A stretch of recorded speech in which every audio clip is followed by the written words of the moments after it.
Composure. Oh. For fuck's sake. They come in like fucking pissing ourselves laughing. Oh god, if I spit this tea out, I swear. And we are live, ladies and gentlemen, boys and girls, children of all ages. Welcome to, actually, no, it's not. Welcome to Nerd Juice. Let's get juicy. Taking the limelight already for the wrong podcast name, really. Force of habit. It'll not happen again. In fact, it won't happen again for a long time because I am this week's host, but next week it'll be somebody else. That is the beauty of Nerd Juice. Every week you just get something a little bit more juicy. All of you who have joined us this evening, first and foremost, thanks for joining us. Let's see who we've got out there. We've all got Elite Chiefy. Does anybody want to? Let's see who's brought you here. Max, I'm guessing this is you because of the Arsenal shirt, or unless they are just an Arsenal fan. I don't need to wear an Arsenal shirt to see that we're top of the league. So to represent. You've been looking forward to this. Thank you, Milo. We've been looking forward. It's been a long time in the making, and we're all looking forward to it too. Mr. Preston Bills, welcome along. Beth, our good friend, all-time Yashin. I will say your name correctly, not like them over the pond who do not know how to say your name. I still don't know what it means. I don't know if any of you lads know what it means. It's to do with the band, I think. Yeah. All right, okay. Well, there you go. Nice. That's how the Brits do it. We figure it out that quick. We've got Nathan, but we've got Nathan down there. So I'll not do that. And welcome to our good friends over at Parsec Savers as well. We've got quite the audience tonight, and I'm sure many others as well. Jeff, by the way, so this comment comes in from like nearly an hour ago. So Jeff was ready, but he is in a pub all on his own. Good evening, one to all. Lads, how we doing? very good. Sound as a pound. Absolutely fantastic. I'm pretty jealous of Jeff, to be honest. If he's in a pub by himself, I would very much like to be in a pub. But I find it liberating. Like the day that the first time you go for a pint on your own, it's especially a pint. I feel like when you go for food, it's a bit different because like there's a bit of an expectation, or it could be working away or whatever. But when you go for a pint on your own, it's a milestone moment. It's a bit like the train and the airport bug. Like as soon as you get to the airport, you feel like you've got to have a pint. It could be 4 a.m. It could be 11 a.m. Like I got a train to London this weekend. It was 10 o'clock, and I was like, well, I've got here on time to get a pint, so I've sort of got to reward myself with it. Speaking of doing things on your own, I tell you what is severely underrated. Max is cancelled already. and I get called a loser for this all the time, but going to the cinema on your own, yes, yeah. Goated. Like I have the Odeon Limitless, and I would say at least once a month. Amy wants to come, but I just like disappear at kind of like towards the end of a work day and just go and watch some trash movie in the cinema on my own. It's just bliss. So 2 things there, Max. First of all, living in London, have you got the central London upgrade, or do you sit outside of that? I sit outside of it because it's like I've got 2 Odeons within like 2 miles of me, which is the beauty of London. Is I've got them everywhere. Sound. That's all right then. Because I was going to say you would be showing your Tory background there if you were paying for the central London upgrade.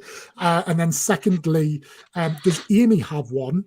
And if so, do you use her pass to book a second ticket so you get like a spare seat next to you? No, my mate, I just nicked my mate's. So me and him have one. So his girlfriend uses mine and Amy uses his. But the times in which I go to the cinema, I'm normally the only person there for the most part. What kind of cinema is this? Is it like a... Well, I didn't think impoverished, horrible hole of a cinema that no one wants to go to, and I'm like, I'll enjoy it. Don't you worry. Fair dink. Speaking of your better half, hey Amy, everybody say hello to Amy, lads. Well, no doubt will be one of our first friends of the show. No doubt, Amy, you have no choice but to watch us now and participate. So, her iPhone, her iPad, her laptop, all of it, all on different accounts as well. 16 of the 18 views are her. Love it.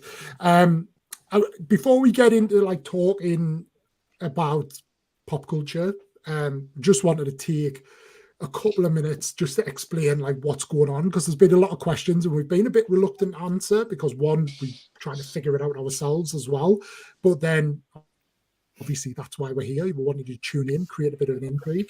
So the theme of the podcast and the stream is pop culture. And the good thing about pop culture, it's all inclusive. So everybody sat here is certainly a Star Wars fan. 5 of us are certainly Lego fans, although James denies it. He's now got at least 2 Lego sets that I know of. So You bought for me. I didn't buy them, so it doesn't count. Well, you built them though. You built them. So actually, have you got 3? Have you got 3? Because I know you've got the Mando helmet, BD1, and the Ahsoka. No, the Mando helmet wasn't mine. Okay. I was going. Okay, that's fine. Moving on. But yeah, I think it stretches out. You know, we'll be talking about cosplayers and Comic Cons. We'll be talking about sport. I mean, let's be honest, the hub is pop culture these days, like so, and social media. So every week will be a little bit different, and we as presenters and hosts will essentially kind of decide what we're talking about. So yes, I'm kind of on the buttons today, but the guys will be covering off their own topics as well. So plenty to talk about. Keep it fresh, have a laugh, and yeah, please don't cancel us if we say something stupid.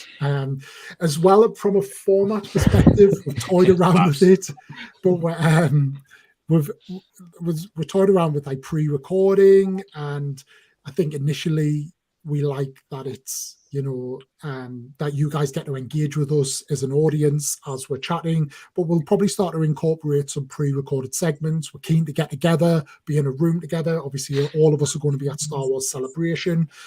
So every week will just be a bit different, and obviously as everybody hosts from there. But I feel like I'm conducting a work project meeting now, but what we're going to do is we're going to go around the room and everybody's just going to see one thing that they're really looking forward to about Nerd Juice. So Max, over to you. Hi, I'm Max. One thing I'm looking forward to is the fact that we've obviously been talking about this for a hot minute now, and like we pushed it back for the odd reason here and there. And I think like just getting going is quite exciting. I feel like the format of it just kind of being 6 mates chatting about Star Wars, chatting about Marvel, all things that we love, and then just kind of doing it and then putting it all together, kind of collaborating with the other people in the chat. And I think it should just be after like 20 minutes, just be just chaos of laughter, fun, and just chatting shit about what we talk about. Sounds good to me. James? More or less that, yeah. It's just more when we're going into doing our own little segments, and we just get to pretty much hear what one another have to say about that. Looking forward to Max saying something completely wrong and taking it completely out of context. So I'm surprised he's gone this far without doing that yet as well. By the way. Betty? Hi, my name's Betty. I'm an alcoholic. I just said that. I mean, you're looking at with that dud cap on as well. I was going actually for the Home Alone, so you know, paying homage to a good film. I'm just excited to talk with you guys and just be able to have a platform where we can openly gush about nerdy things and let our nerd juices flow, not in a sexual way, just in a nerdy way, and in a sexual way. Yeah, spicy link to be dropped if this all goes well. Do you all know what a circle jerk is? So, isn't that a line on Instagram? Soggy Lego brick.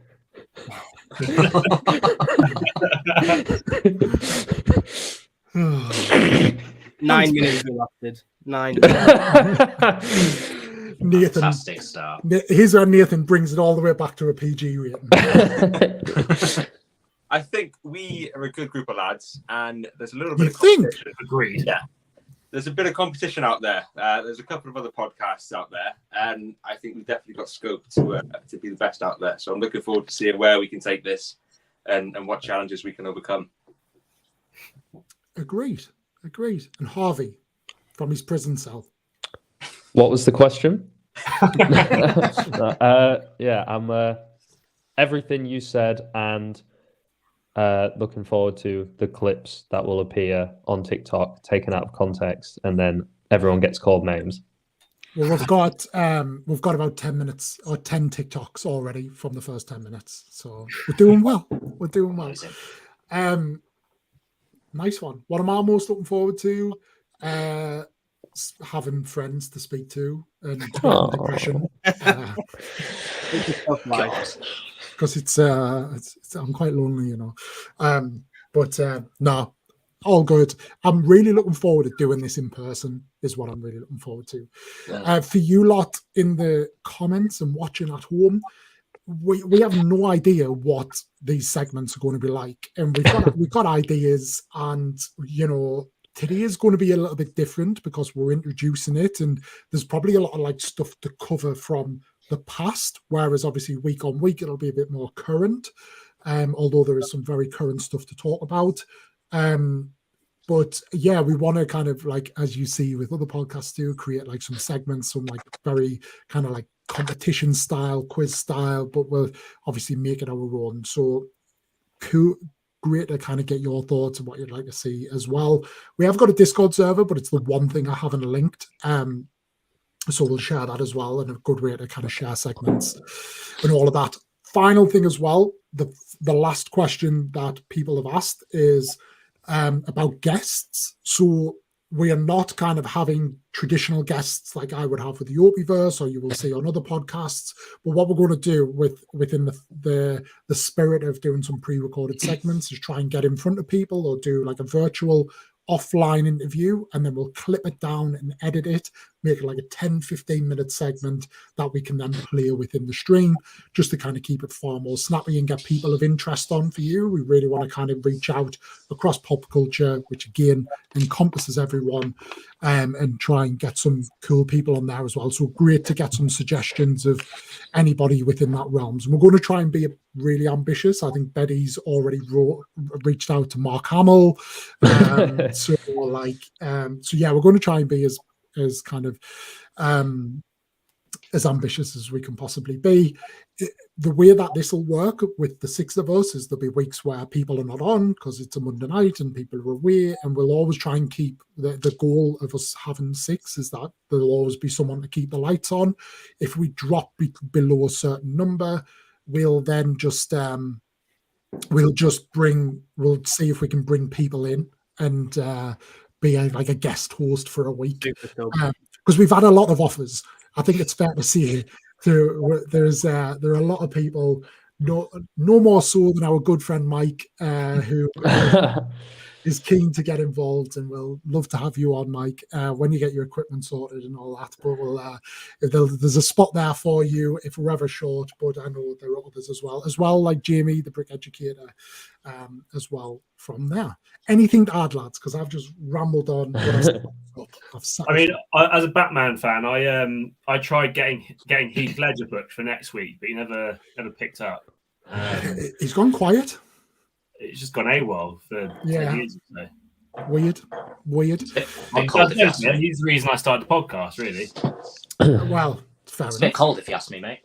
I would like to add, I only clocked onto the fact now why you keep saying I'm in jail. Is Harvey on a delay? I was a bit like, okay. I couldn't figure out why you were saying it. I think the last thing to mention is if you mention the Opieverse too many times, we're going to have to get like a bell or a sound effect just to let you know that you've mentioned the Opieverse. Oh, no, it will never be mentioned again. And you've got to put a $5 in a jar or something. Yeah. I tell you what, after this time of seeing the Opieverse, for any other time I mention it out of context, because there will be times in context, but out of context, or I just bring it up randomly, I will buy you all around at Celebration. Valid. Oh, decent. Okay. Right. Oh, that's going to get expensive. London beer prices too. Only on stream. Let's be honest. Only live on stream. Not like when we're talking in Discord and all that. But lads, should we start with some questions? Because I've got some questions fired in from my Instagram that I chucked out just about us. A bit of a getting to know us before we get it stuck into some segments. Do like maybe 2 or 3 questions and then go from there. So I'll fire it out, but actually it's from friend of the show, and I don't know if he's watching, but he did say he'd tune in, but he might tune in later because he's a busy man, is Mr. Henry Calvert. And he's asking, are you all going to both MCM Londons this year? Harvey, you're our resident guy this week. No. Brilliant. Yeah, definitely the one in October in London for sure. I'll try my best. But the May one is on the same weekend as Northeast Comic Con, as you know. It is. Which is going to be a lot easier to do than MCM London. And let's be honest, it's more about the burgers and wings, isn't it? Yeah. I'm surprised. Would they not like coordinate that? I'm assuming they're different companies, but they are. Big MCM like Comic Con going on in London. The Northeast is kind of quite a niche space within the UK for that kind of thing, as opposed to like London being a central hub. It's like, why would they not do them on different weekends? I think because a lot of people, there's like, we're well out of the way. I think people don't appreciate how far the Northeast is. Like, it's a pain in the arse to get to London. It's an effort. I think what surprised me more is that a week or two later, they've put the Harrogate one in, so which is like an hour down the road. You'd think they would have went for one big one, but yeah, I'll be going to Newcastle. Yeah, I mean, I'll probably go to both the London ones purely because I'm here, and I'd like to think I should be able to get the creator pass, whatever it's called. I mean, even if not for 30 odd quid, I'd go for the day just to be there. But the thing I enjoyed about the last Comic Con was like meeting you guys, but also just being with mates and like kind of seeing that stuff together. Whereas like unless Amy fancies going with me, like I could if Amy, please confirm. If I'm going on my own, she'll say yes if I pay for her ticket. Does she know you have to dress up? Does she know she has to dress up if she comes? She does. Has she got to be Grogu if you're Mando then? It would work, to be fair. I mean, I've got a lot of green body paint. But yeah, elaborate, please. I could, if it wasn't for you guys, I probably could have done like door to door that Comic Con in 2 hours, 2.5 hours. Like the thing that kept me there was like being with friends. Oh, friends. Comic Con friends. That means you've got to be Slave Leia. Sold. If she commits to Jabba, I will commit to Slave Leia. You can get the guns out in that outfit as well. Yes, I think like that's it for me. Is like I'll be going to North. I'll definitely want to get down in October. I think the other side of it as well is with Celebration. Celebration is going to take up like I'm going to spend £1,000 on Celebration before I even walk in the door with travel tickets and hotels. Especially with what they dropped so far as well. I mean, yeah, I mean, of like the autographs and pictures. Hell no. Save it for the segment. Yeah. Roll into the segment. Roll into it. Be a freelance journalist. Roll into it. Oh, okay. So we're starting now.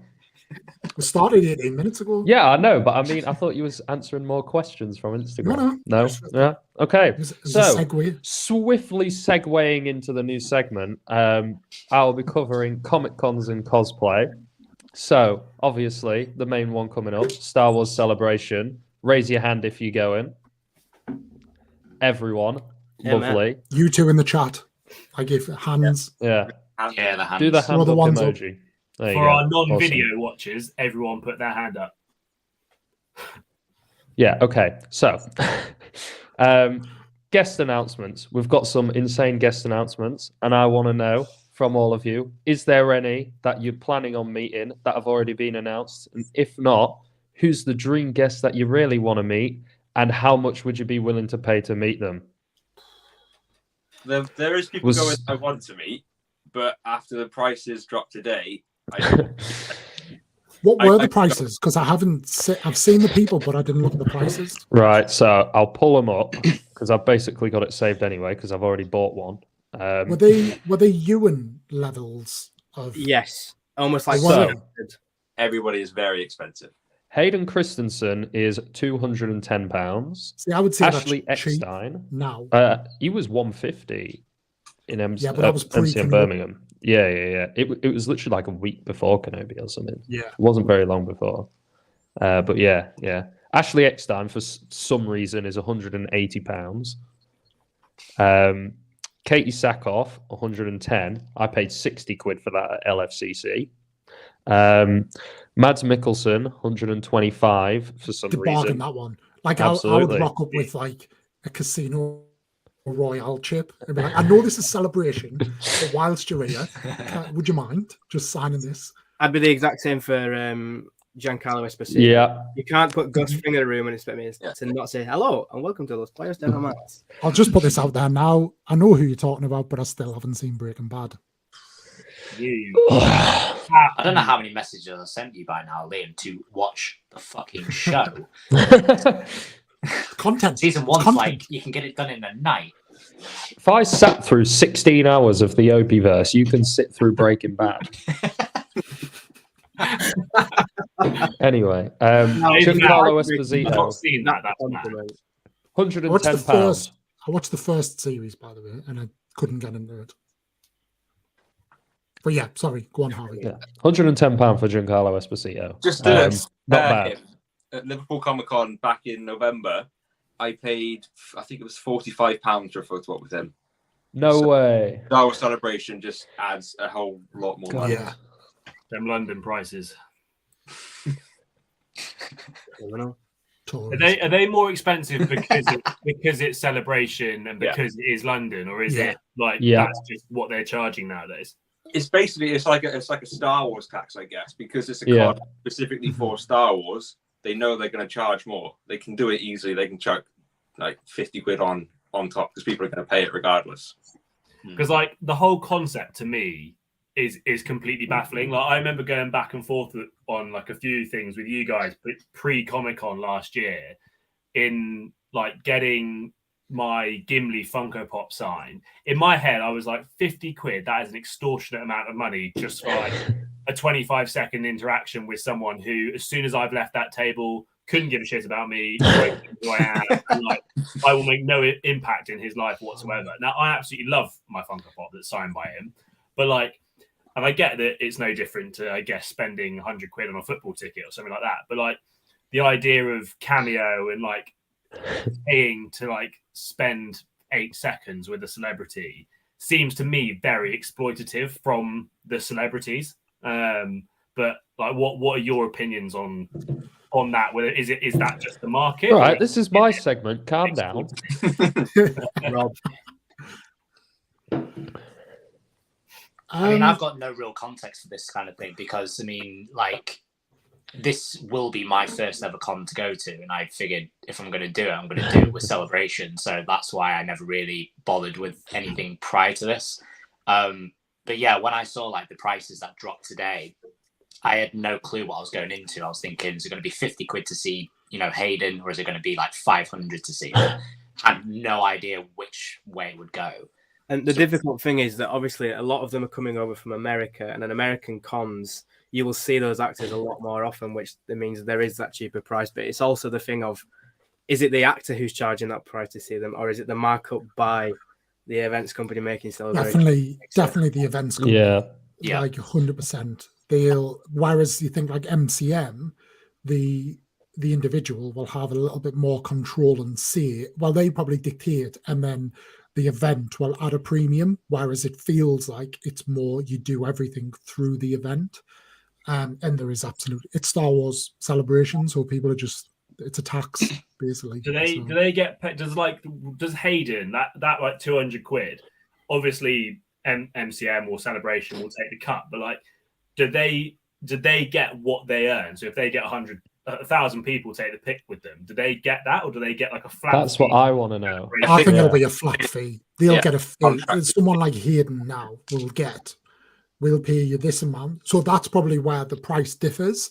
Yeah. So they'll have looked at it and thought, well, okay, like Ewan last year, they'll be like, okay, well, it's that amount. He's charging us that amount, so we need to charge this amount.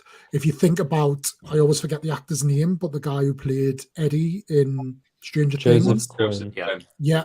And then the issue that he had at one of the Comic Cons last year was at MCM. London Film and Comic Con. They massively oversold him. Obviously, it's all hype. Massively oversold. And the reason they'll have done that is because he'll have been hot. They'll have had to, they'll have done well off him, and they will need to get people through to kind of cover his fee. That would be my impression. Otherwise, Nathan can attest the amount of Hellfire Club shirts at that con. Yeah. God almighty. It was, Club top. Every Comic Con now will be Hellfire t-shirts. Yeah. That one was in like peak season 4, so it was mental. I think it was a couple of weeks after the final, wasn't it? Mm-hmm. But it was like hype was at its best.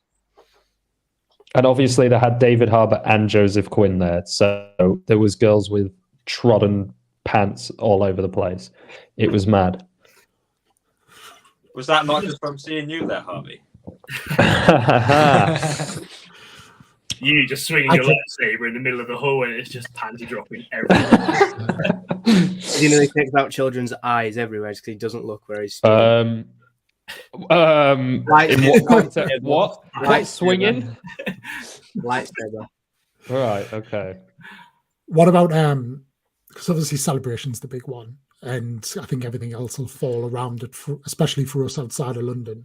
But cosplay, certainly, so Celebration, cosplayers. Harvey, are you down to 6 now, or what? Well, let's see. Star Wars cosplays.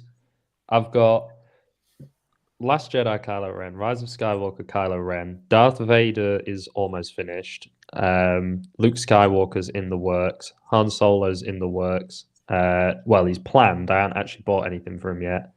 Anakin, and then I think that's it. And then non-Star Wars cosplays. Matt Murdock's in the works. Red Hood's in the works. And I believe that is it. So just a few then. Yeah.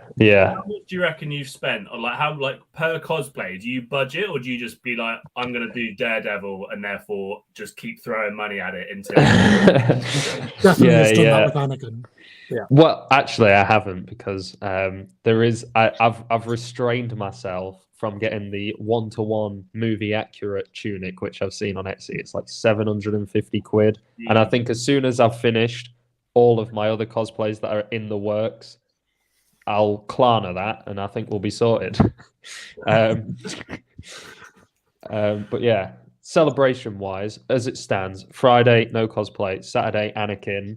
And the wonderfully talented person who's currently watching this stream has taught me how to do the Anakin Skywalker makeup. So I'll be taking him to the next level.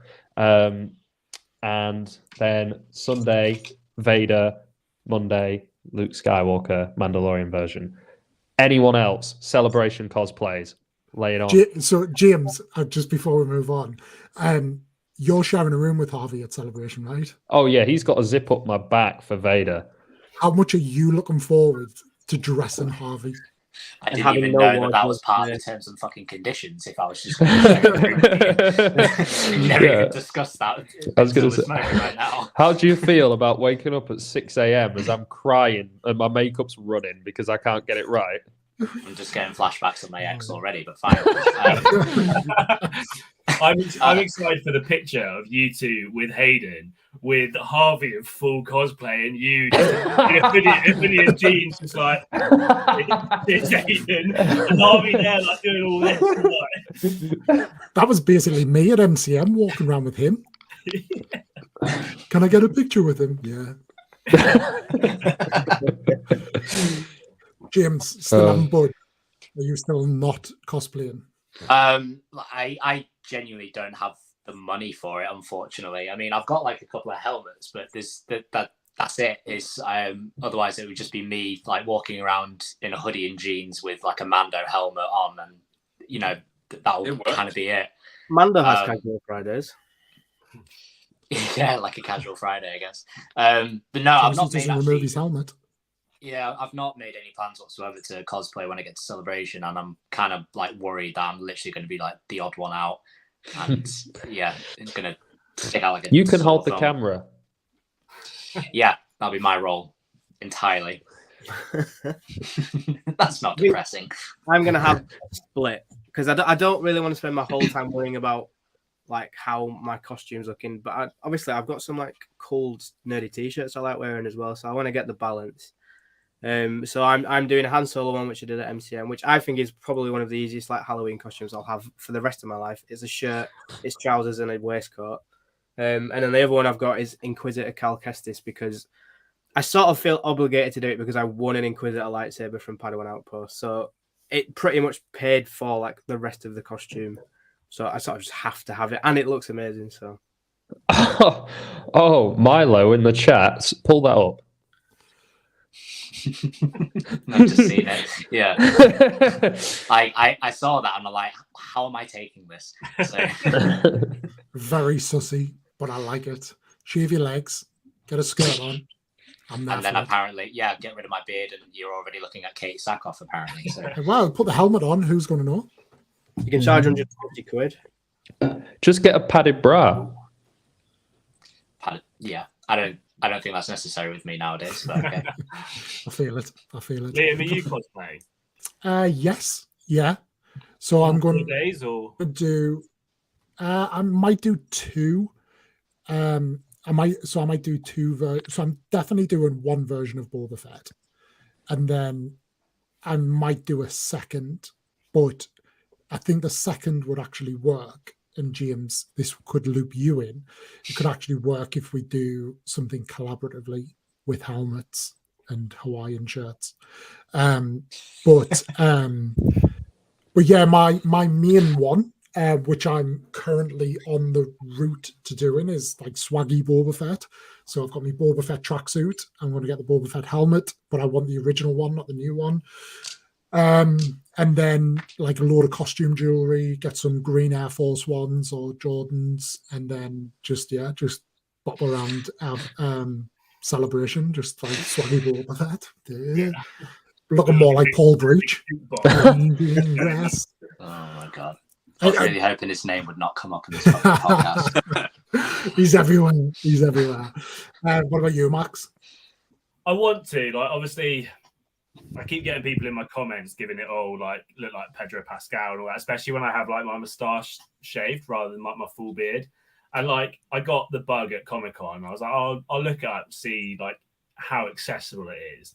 And like I'm no expert, but it seems like doing a full Mandalorian cosplay is probably up there with one of the more expensive cosplays in terms of getting all the shield pieces, like the clothing side of thing, like the cape, the robes, the weapon, things like that. I've got a helmet, like I've got that done. But like I was chatting to a few cosplayers on Instagram, and you're looking at kind of 70 quid for just a forearm guard and things like that, and like even that's like unprimed, unpainted. And so like I've contemplated exploring eventually like the idea of making my own and kind of investing that way, but just right now it's just so expensive. I might think of a plan B, because I'm only going for Friday at the minute, and so I might see if no one else was paying for the Friday, if that's like the day off, I'll probably just keep it chill.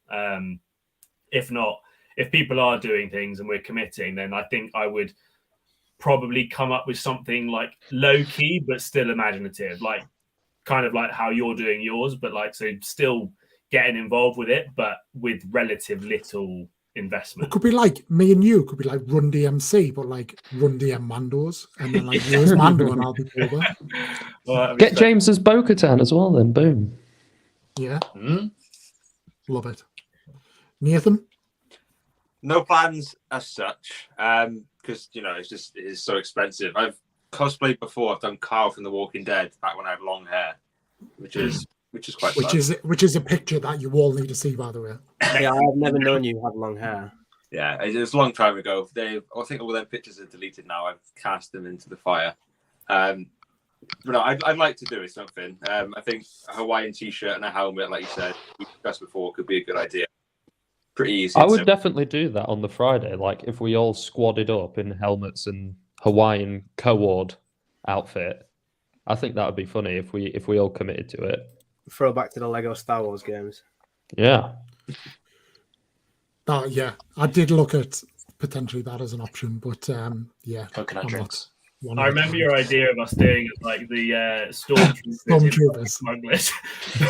But like my cut started about a month ago, and it is not going well so far. And so I don't think by celebration, honestly, I'll have a budgie smuggler rig ready. I'm like 3 days into my cut, and it's a 10-week pretty much solid cut, and I am clamming for pizza already. So we'll see how we get on. I could end up winning an inflatable Jabba the Hutt by the time. But yeah, I think we definitely need to make the most of your day. It's going to be tough for you though, Max, because like there'll be so much to do and see, but then like to just be a part of it as well. But we'll make sure we have a fun time. That's for sure. I'm still very much on the fence about the Sunday because obviously I've got plans on the Saturday. I'm assuming Monday I'll be a bit dead. So like if I literally keep flirting with the idea of getting a Sunday ticket, but I'm just like, for the way they keep adding fees and taxes and delivery costs, 60 quid ticket is 90 quid. And I'm like, will I just see more of the same stuff? So we'll see. I'll make a decision this week, I think. What you feel to say there and what you really mean is if you mean she's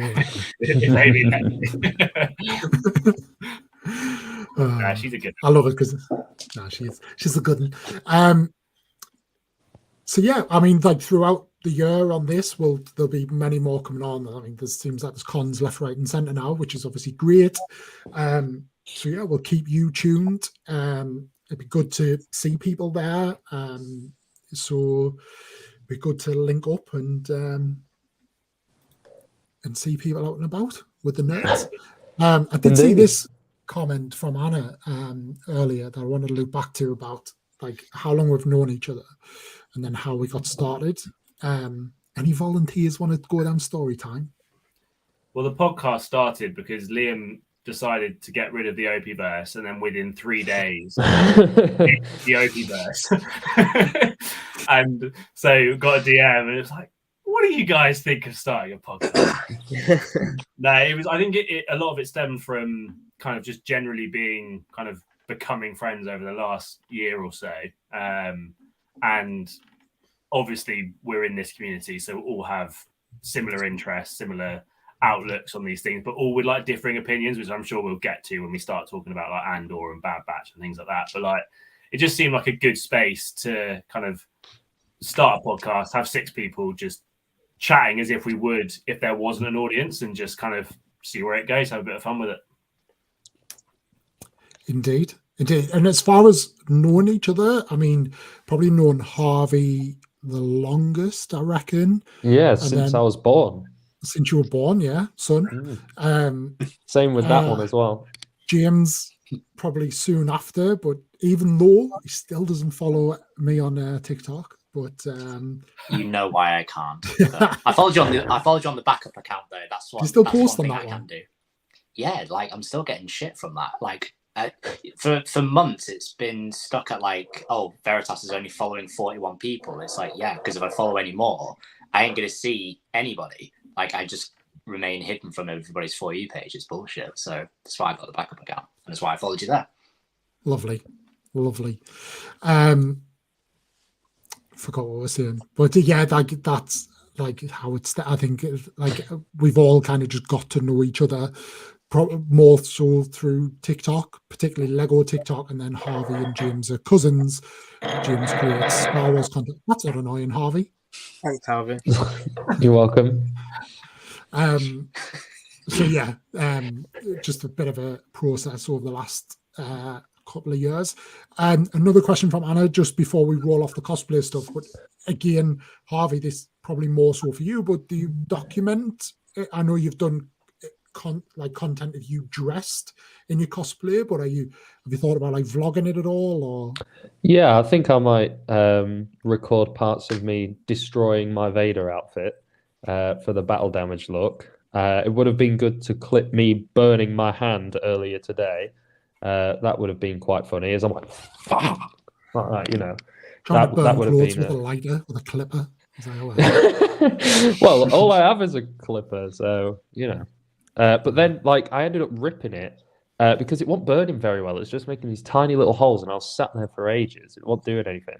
So I ended up like ripping the seam and then setting fire to the seam. And then that just started spreading everywhere and dropping on the bottom parts of the cape. So I just doused it in water, and the water like sloshed a burning piece of polyester up in the air, and it landed on my hand and burnt my hand. So that was incredible. But if you ever want to see me twerk in my cosplays, just look at my Instagram story. That's where you'll find it. And that's a nice little segue, Harvey, just to remind our viewers that you will find a link tree or a beacon for all of us in the description below, as well as a beacons for NERDJUCE. If you want to check us out, we're on all main platforms, Instagram, Twitter. We don't really use Twitter, but that's kind of quickly become forgotten about. But certainly Instagram and TikTok, as well as obviously here on YouTube. So keep updated, but we'll be here every week. But then follow the guys as well to get an individual feel of who we all are. Never mind. Don't know why I went there. Jack the Lego lad's in the house. Hiya, Jack. Another person who's been mistaken to be my son as well. But never mind. Hey, Jack. Haven't seen Andor yet. Would you all recommend? Now, Max, you haven't seen Andor yet, have you either? No, I haven't seen it. Have you not? No, Wow. I haven't got around to it. See, like, it's expected of me, but like for you, that's like a die hard. Yeah, I should have seen it. I've just not had time to.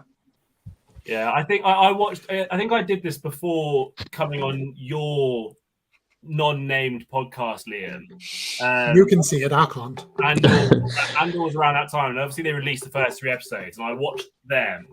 But I think because I'm still not at the level you guys are. Like I live and breathe it, but just not like to your level. And so I was watching it, and I'm there for the kind of the Easter eggs and the pew pew and lightsabers and all the kind of the childish crap. Whereas I think going into Andor wanting that left me wanting more. Whereas like I feel like I just need to sit down, give it a proper go, and that with my expectations managed, and I'll then actually enjoy it and appreciate it a bit more. So James, I would think it's fair to say you're our resident Star Wars. Yeah. So with that, it's because like what Max was saying about if you're going to go in thinking, oh, lightsabers, you know, on the edge of my seat kind of stuff, it's from what we kind of already picked up on certain aspects of the trailer when it was first coming out, it was going to be a slow burn. And I think there was a couple of interviews about it as well. And basically, like, I think when the first 2 episodes came out, you had some people in some comment section saying, oh, it's crap, it's slow, there's no Vader, there's no this. But I mean, they always fell into this pattern of the first episode of the sequence would be sort of world building. The second episode is going to be setting the tone and, well, basically setting the scene as such. And then the third would be the ultimate payoff. That sequence was phenomenal and it worked incredibly well, as evident from episodes 3 and 6. Oh, lights out. Need to pay my meter. Oh my god, what is going on? This is It's like when the Oscars bring on the music to make you shut up. No, I'll tell you what it is. My ring light is connected to my laptop and it's just gone to sleep. So that's what While we're having technical difficulties, I'm gonna go use the little Jedi room. Amazing. That sounds far noncier than it should be. Yeah. I drank too much water. I shouldn't have actually got a drink. I should have stayed dehydrated. Master Skywalker, why are you undoing your trousers?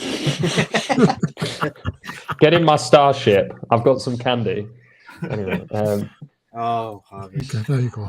I mean, I'm not waiting for him. But no, it's Andor.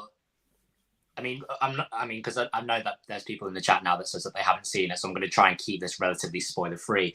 But I mean, it really does show a darker side of the rebellion. It's not like all, you know, the funny comments. It's not just the pew pews. It's showing you what they're willing to do to ensure that the Empire is going to crumble. And again, without going into too much, it's Luthen Rael's speech of all. I mean, he's by far one of my favorite characters now. It's his speech, and I'm going to paraphrase where he says that he's, oh my lord. That is Doesn't something. give the spoiler. Doesn't like to give a spoiler. I thought that was like dramatic lighting. I was going to say, yeah, I'll just bring it up in a dim light. I'm actually going to switch feeds in a minute. Yeah, it's where he says that he's giving everything up, so that way he's giving everything up, so that way other people can see a sunrise. He'll never see that sunrise, and it's just like shit. It's like all those people that you see in the background of like A New Hope or Empire. It's like all those people, how much sacrifice have they given? And it seeing that is like it really want to make like bring a tear to my eye and stuff, because it's like shit. How many people have actually lost so much to get to where they are now?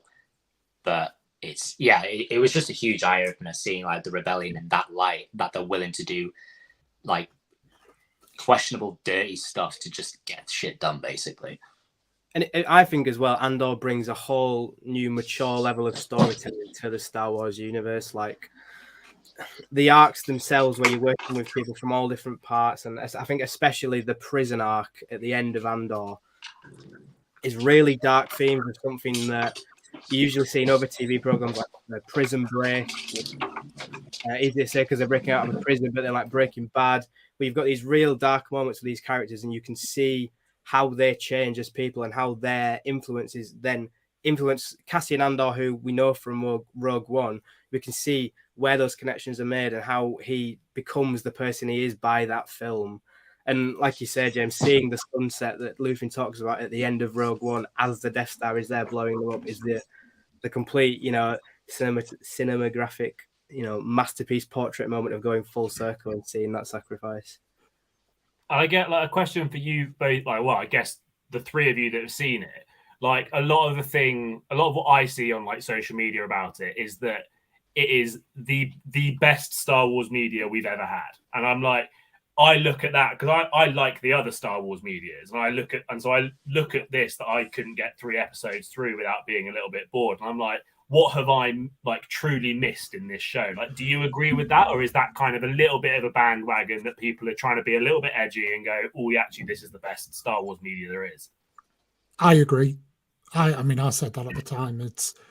It almost makes Mando look a little bit goofy in a way. But yeah, he was. It's relatable in a world and a universe and a galaxy that you can't actually relate to, if that makes sense. So it just gives you a perspective of like, we as the everyman, if you were living in the Empire, what it would be like for you, because none of us have the Force, none of us are in the army and fighting flying X-wings and all that. So it's just very relatable. And then I think the timing of it is beautiful with like the political like hotbed that we've lived in for the last 5 years or so, of just this political awareness and Trump and Boris and like all. It's like the timing of it just couldn't be better. So there are a lot of parallels in that. It is very mature, but I think my perspective on it is, if you took the Star Wars badge off it and you chucked it on Netflix, it'd be the thing that everybody would be saying, have you seen Andor? Have you seen Andor? You've got to see Andor. Like, and it would fit, like it fits so well into like that sort of thing. Yeah, I mean, I'm trying to get through Bad Batch at the minute. I was trying to catch up in time for this. But like, because I've bashed out Clone Wars, Rebels, I then took a Star Wars break and I've gone straight into Bad Batch after Sons of Anarchy. And I feel like there's only so long I can put off Andor. So I feel like after Bad Batch, I will do Andor. What I would say, so, and I'll throw it out to the other guys as well who've seen it, but I wouldn't recommend binging it. For me, why it worked so well is because you were waiting that week at a time. You could probably go like maybe 2 or 3 episodes at a time max. But I really wouldn't recommend binging it, like trying to watch as many, because it is a slow burn. Harvey's having a disaster down there. Why can I not get it to go landscape? I had this problem before. I'll kick you out. Go and fix it. Are they? This might sound like a really stupid question, but are they watchers? Like, what I mean by that, as in, like, do you sit there, put your phone away and watch it for the hour, or can I get on with work while it's on? No, I think that's my problem with the first 3 is I just had it on while I was working.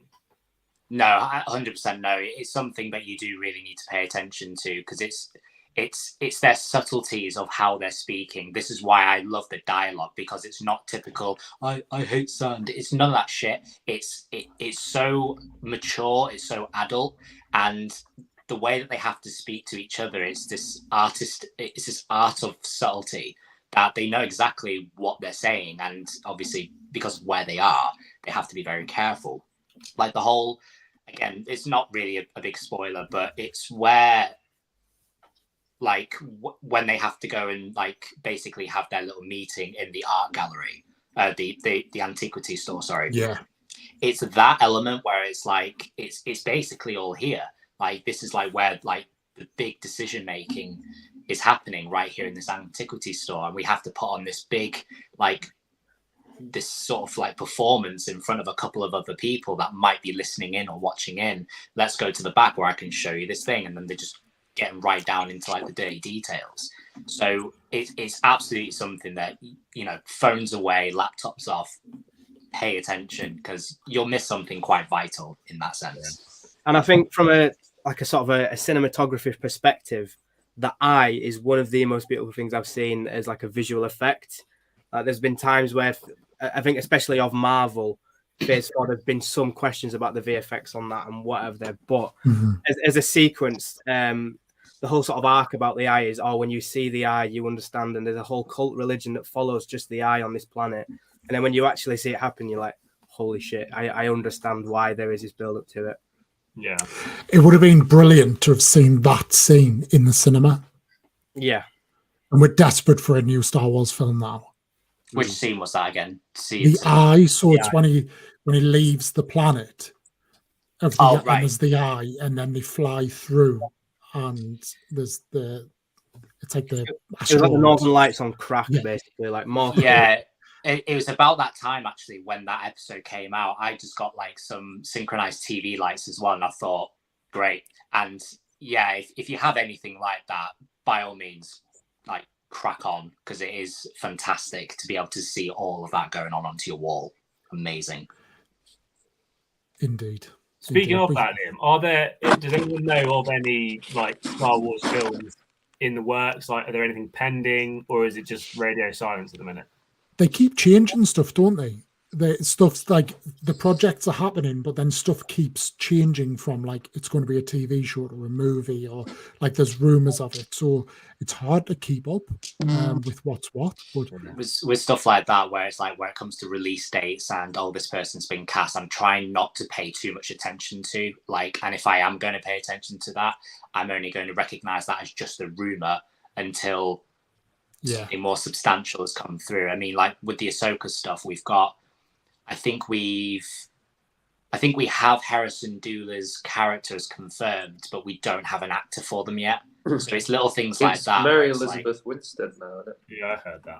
Oh, is that actually it now? Yeah. That was because I've scoured and I've found nothing completely substantial with that. I could be completely wrong in my research, but that's the one thing that I could really find. Heresy, yes, but we don't know who's going to play him. But I guess as well with Disney Plus is like their model is heavily leans towards series, and like a Star Wars release, same with like the Marvel releases, they're gonna do all sorts in the cinemas and things like that. Whereas I feel like knowing that they're gonna be then dropped on Disney Plus within a month, like Black Panther's on Disney Plus, I think tomorrow, the next day. It's like you wouldn't normally see that kind of blockbuster on a streaming service for a year and a half, and I feel like that takes away from like the money that they're going to bring in from it. And so I'm not surprised they're just milking the TV series for every penny they can get.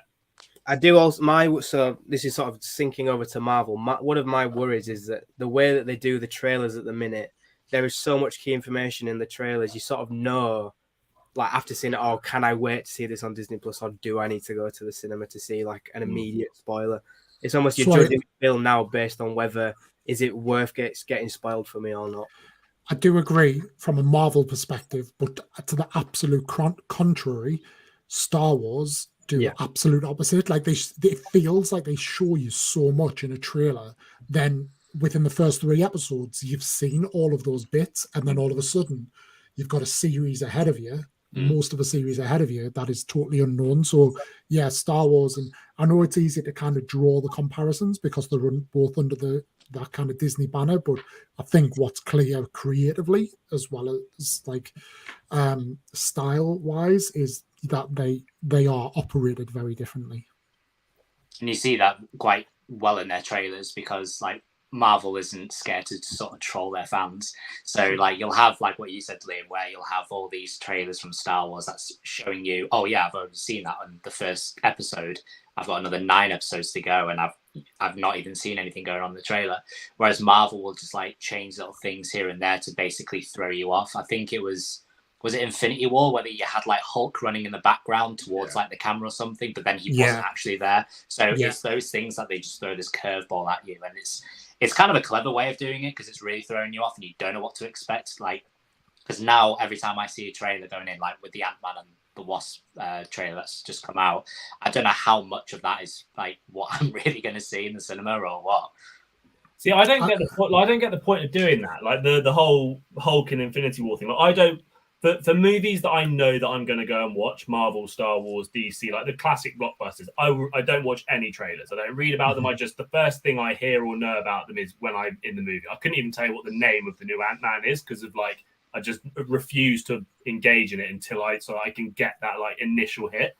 But like the point of a trailer for me is to draw you to the cinema. And so like intentionally conning the fan by putting something in the trailer that's then not in the film, like to me, that all that tells me is that they couldn't come up with a good enough trailer to sell this film without like just throwing all the like classic Easter eggs at someone. See, I disagree, particularly for Marvel, especially now because of how many Marvel creators there are, and soon as a trailer drops, it's like here are 10 Easter eggs from that, and they it's almost like they're trolling their own creators because the creators are coming out and saying, oh, there's this and this, and then some of it doesn't play out that way and stuff like that. So it's their style. I like it. I wouldn't want them to do it in Star Wars. I like that Star Wars feels like it shows you a lot, but actually when you get into the series, it's very little. So yeah, I'm sure most of the Marvel content creators are still saying that Mephisto is going to show up in WandaVision. So they're still on about. I've not engaged in Marvel at all, and I don't even know if Mephisto is still a thing now. But I remember hearing it non-stop when was it WandaVision? Is that where it all started? Yeah. Good times. Mephisto. What about Bad Batch? Everybody up to date? Anybody watching? Anybody not watching? I'm watching. It's the really difficult thing is that it is very, very obviously a kids show, and some of the episodes are brilliant. Some of the episodes. This is going to be. It's one of them hard butt, and then just a rant now. So yes, the floor is yours, Betty. I loved the idea of a pod race episode. If I was 8 years old, like it just gives me like. You're watching. Oh my god! I've gone full screen for a moment. The Cars film is an absolute nostalgia piece for me. So anything that sort of tries to replicate that, I'm all for. However, it's that sort of thing that you get so built into the idea that a piece of Star Wars is going to add to a new piece of lore, or you watch something and it's a new planet. Oh, we're going to see Ahsoka again for the 9 millionth time, and then it's just like, oh well, there was no Easter eggs at all, and it was just a bit of a pod racer, and that's fine. But it's always going in with the premonition that it's not going to be your like Kenobi, where you're seeing Vader versus Obi-Wan. It's not going to be that. It is literally just a kids show. That's my point. I think with those types of shows, like if you're going to bring in Kenobi, that whole show is basically just. That's building up to their confrontation. That's the whole purpose of that show. And then you have the Bad Batch, which, I mean, it has 6+ on there. So we know what kind of episodes we're going to get. But what I do see the most of is, this episode's shit.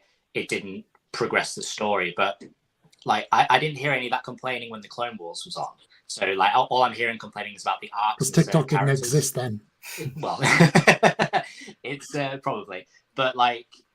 Yeah, I mean, if we're looking at like the riot racing, which is just basically the pod racing sort of homage there were certain things that I thought, well, maybe this could be at least a cameo for something, like a little link to what it was in the prequels, because there was what's the species name? It was a Nazorian racer, that was it, called Clegg Holdfast from the Boon to Eve Classic, and there was one there with them, and I thought, oh, maybe that's you, but then looking into it, it was just some other guy called Jet Venom, and I thought that you missed an opportunity to sort of link that there.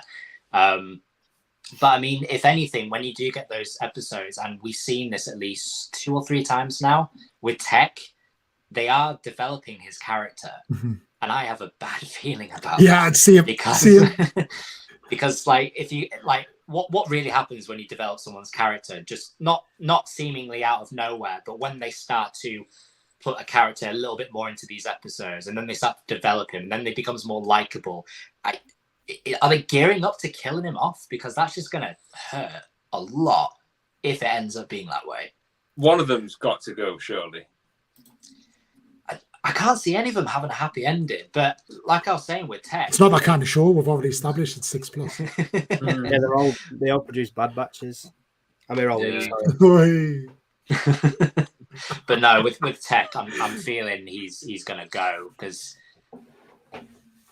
I don't know. I can't see him surviving. Not where he's seeing like in the first or second episode, he was seeing the Serenians in a different light, because he basically referred to the old man as a separatist. When it's like, no, we're Serenian. We did exist before them. And he's like, oh, I never even thought about that. So here he is, like, he's learning, he's feeling, he's caring a little bit more. He's a little less logical about it. And I feel that's, I don't know whether it's going to be a sacrifice, a kill, or what. I don't know, but I think he's going. I think he's going at some point in the season. Have they confirmed how many seasons they're doing? Because I feel like if they do, you can then tell kind of roughly what the timeline's going to be. I don't think they have. I don't think they have, no, because even towards the end of the season 1, they didn't confirm that they were going to do a second one. And at that stage, everyone was a little pissed off, because the first season, we were all assuming it was just going to be a limited edition kind of limited time thing. And when people were going, why the fuck are we getting filler episodes if it's going to be a limited thing? So they were really pissed off about that. But had they have known, oh yeah, we're going to get like 5 seasons, I don't think they'd be complaining so much about filler episodes. That's one thing I love about Andor. It's like, okay, we know we're getting 5 series because it has to be 5 years, because they can't let them get too old. So I hope for anything they don't drag it out, because essentially they've got like 19 years of the Empire that they can stretch it over, essentially, or even further if they wanted to. But you all know where I think it's going, and I'm convinced, and I won't be told otherwise. But like, that would lead me to believe that, rather than they start to turn to the Empire slowly. I think everybody's waiting for a Crosshair redemption, but I'm waiting for Crosshair to gather some friends. I think Crosshair's already begun that process. Like, he's already thinking about leaving. He's still a bad guy.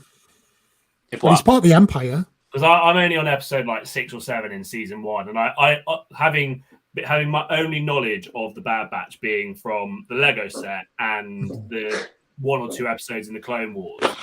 Seeing them all together, I just assumed, oh, Crosshair's like, he's got his inhibitor chip, whatever, it's still going. But 4 episodes in, someone will punch him in the head and it will destroy it and he'll be a good guy again. But like, he's still repping. That's your homework for next week, Max. Yeah, that's something I really would love to talk about that right now, because he is getting a really good light in my view from what I've seen. So I don't want to say too much and spoil it for you. But don't worry about me for spoilers, because I literally, at the moment, it is my background at work show. I'll go on to my opinion on it in a minute. I mean, I can lightly touch on it anyway, because from what we saw from the trailer anyway, we know Cody is in season 2, and we saw him.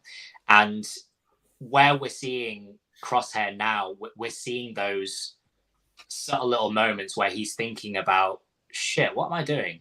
And the way, I think one of the episodes opens up where you see him struggling to sleep. And then Cody says something later on in the episode about having to live with your decisions. And then you see him again trying to sleep and he's not. And you think it's already set with Crosshair.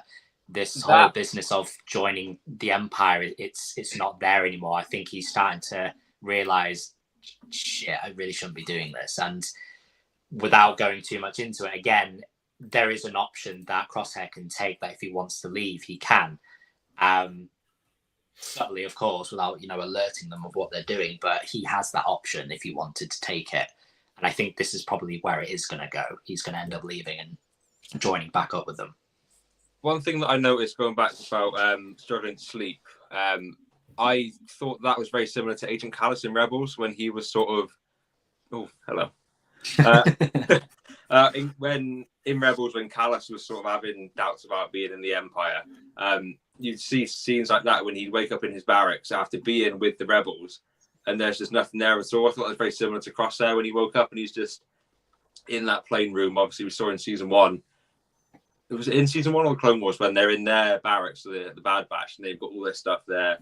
They're all like sort of conjoined together, but Crosshair, he is very alone, like Agent Callus was, and I think he could sort of start to slip off a bit. It's a good shout, actually. I hadn't considered about him becoming like a double agent and reporting back. Could well be the case. It's definitely the most interesting thing about the Bad Batch, though, is Crosshair, and we need more Crosshair. The fact that we've gone 2 episodes now and we haven't seen him. I do get asked this, where it's like, who's your favorite Bad Batch? And I want to say Crosshair, but a lot of people are just gonna go like, oh, Red Flag, because he's the bad guy ish. And it's like, no, the reason why I like him so much is because there's so much confliction there. The reason why he's gone with the Empire is because he's just doing it out of spite. That was my take follow on it. Orders.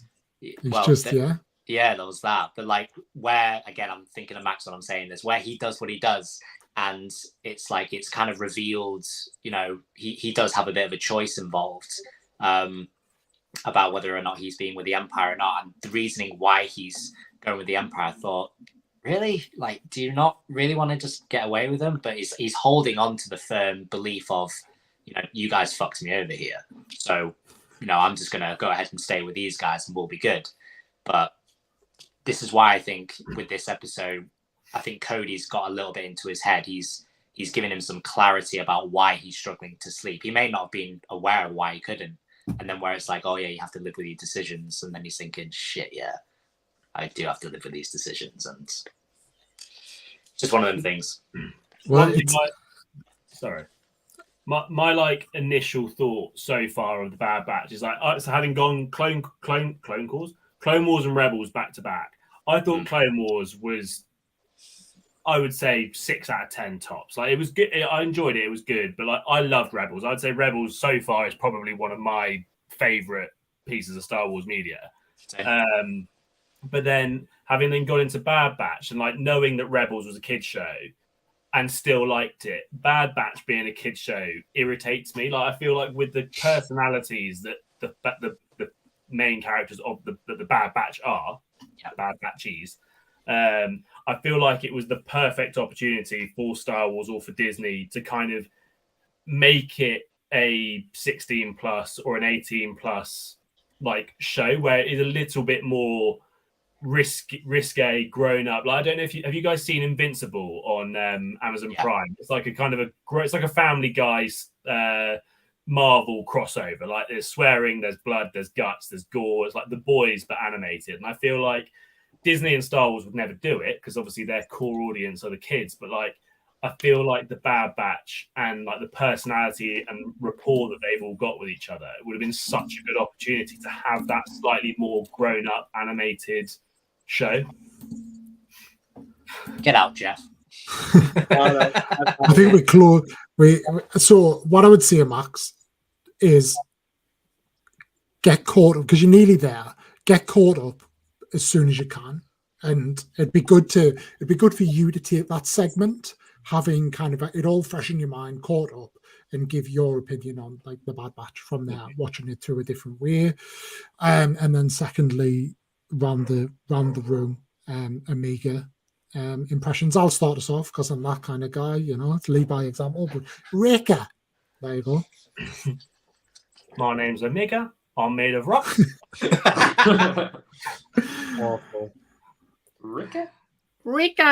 She's really whiny. You go, Rika. She's Hunter. Tick. Tick. You guys, no, shocking. Can we hear that again, please, Nathan, just for the people at the back? Hey guys, I know. I want to blow things up. As a TikTok, but yeah, never mind. So yeah, I definitely would. I'd definitely be interested to get your take on a Max having that different perspective. Milo, just conscious of time, but this is a really good question.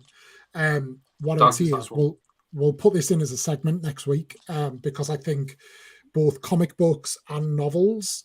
I'm assuming you're talking about in Star Wars, but if there's any others as well, like general novels, I only ever read Star Wars, but I listen. To be honest, I use audiobooks, but I think this would make a good segment next week. If that's what you're looking for, please confirm, and we'll do a bit of homework for you, and we'll do a slideshow presentation for you next week on it.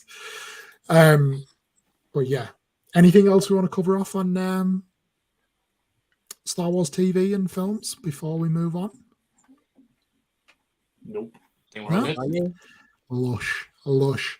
Nathan, I'll bring you in at this point to talk about because you're our collectibles expert. Even though, like, the reason we give you that role is because of your backdrop, and then you've seemed to have changed your backdrop. I know, like, Sam's in and out of the house this evening, going back and forth to dancing, and where I'd be sat is in the way, so she'd be knocking the camera over every 2 seconds. But I've made sure to put the UCS Razor Crest in the background just for a little bit of something. Much appreciated. Much appreciated. Before you start, by the way, I don't know if anybody else noticed, but about 10 minutes ago, our viewers dropped to about like 16, 17, and then about 3 minutes later, they went back up. All I can surmise from that is everybody switched off to go and watch Love Island, realised it was a shit episode, and then came back. Yeah. So that was all of Amy's devices just going off to watch Love Island.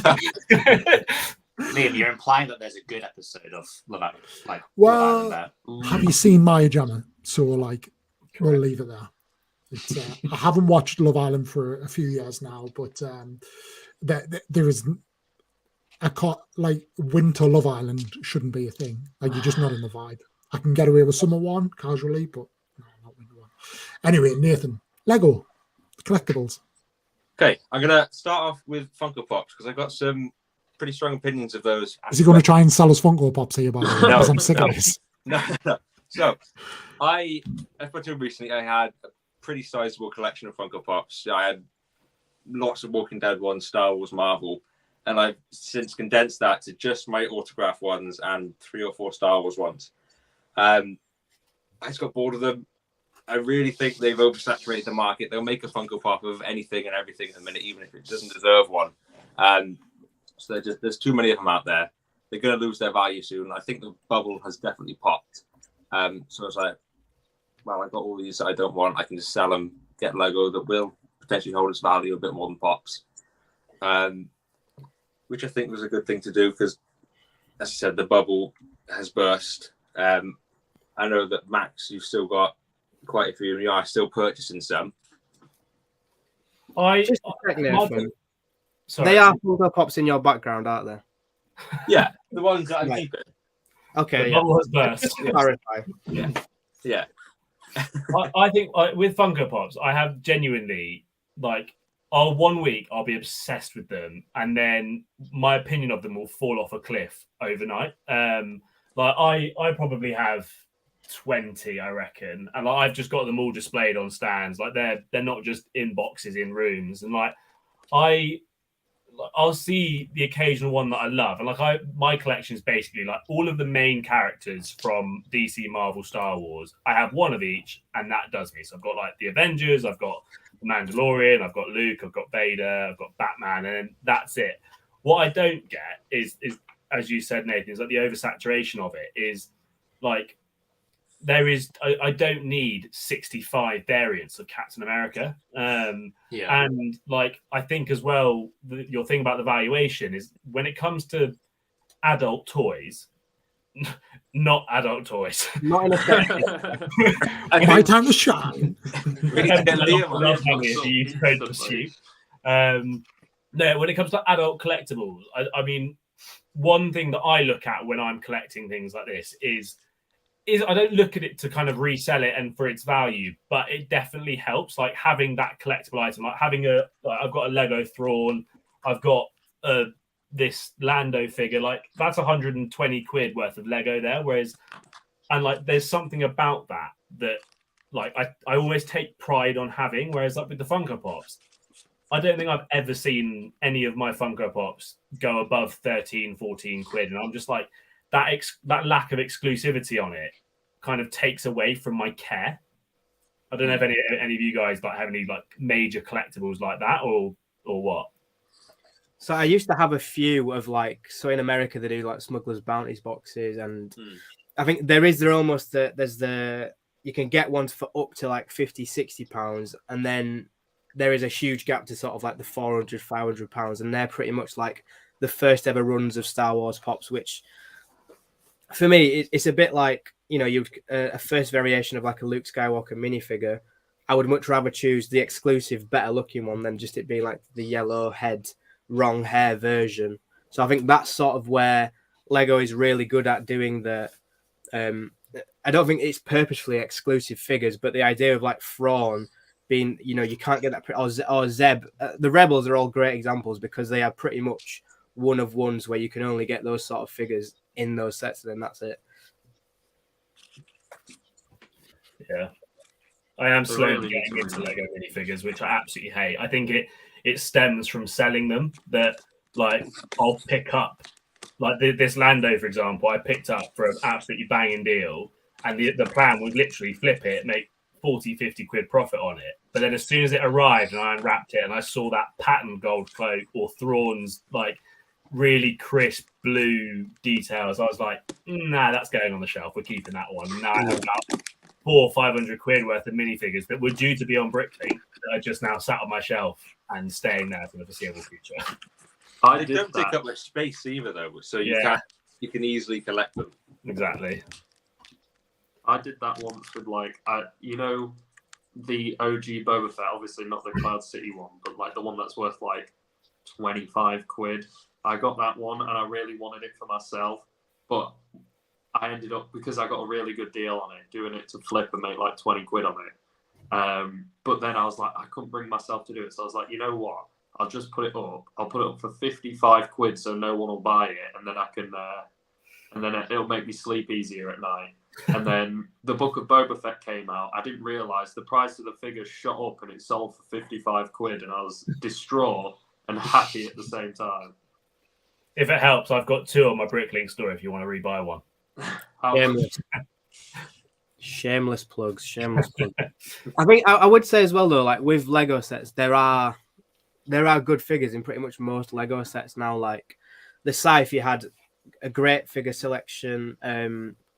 The ATTE, you finally got your Phase 2 Commander Cody, and then even with sets coming out now, even though they're not figures, but like the idea of the helmets that are coming out, Nathan, you could probably talk about these. It's things that people have been asking for years, essentially.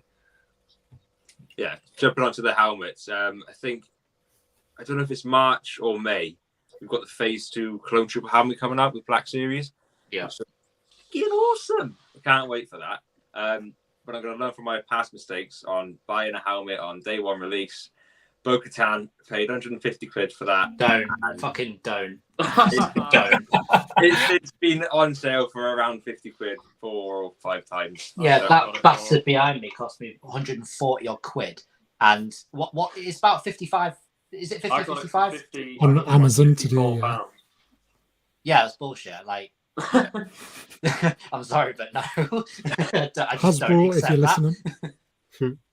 I don't even have space for it, but for 50 quid, I'm always kind of like, fuck it, why not buy it? Just on my desk. It's a really nice helmet as well.